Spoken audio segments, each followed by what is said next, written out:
নমস্কার বন্ধুরা, আজকের রেসিপি সর্ষে শাকের ঝোল। শাকগুলো করে সুন্দর করে ধুয়ে নিয়েছি।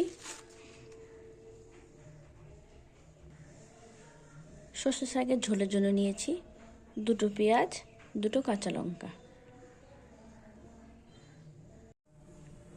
সর্ষে শাকের ঝোলের জন্য প্রথমেই কড়াইতে জল দিয়ে দেব।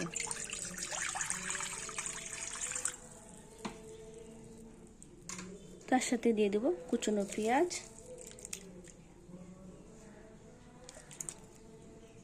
কেটে রাখা কাঁচা লঙ্কা,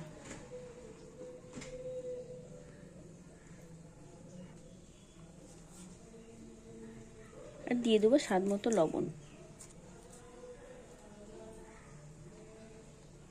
জলটাকে 5 মিনিটের জন্য ঢেকে দেব।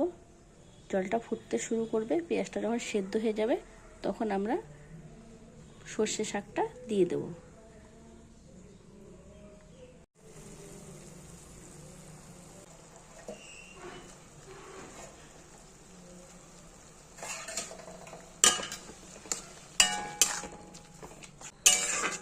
আবারও 5 মিনিটের জন্য ঢাকা দিয়ে দেব শাকটা সেদ্ধ হওয়ার জন্য।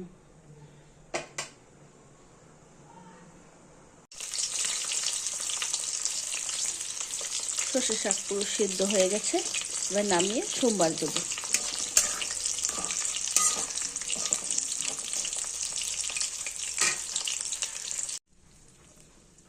তেল গরম হয়ে গেছে, দিয়ে দেবো শুকনো লঙ্কা,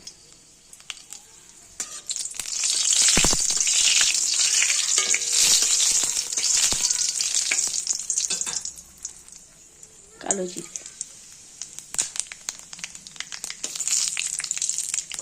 আপনারা চাইলে রসুনও দিতে পারেন, রসুনটা দিলে সর্ষে শাকের গন্ধটা চলে যায়।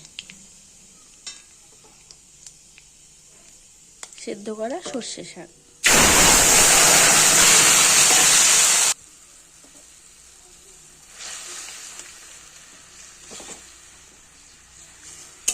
সর্ষে শাকে খুব সুন্দর গন্ধ বেরিয়েছে।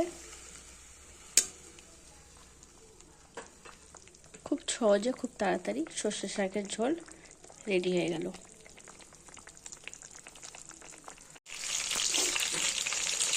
সর্ষে শাকের ঝোল একদম রেডি হয়ে গেছে, নামিয়ে নেব। যারা এখন আমার চ্যানেলটি সাবস্ক্রাইব করেনি তারা অবশ্যই সাবস্ক্রাইব করবে।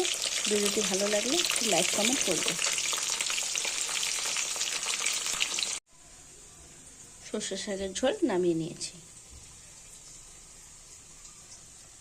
এইভাবে একবার সর্ষে শাকের ঝোল খেয়ে দেখবেন, দারুণ লাগে খেতে।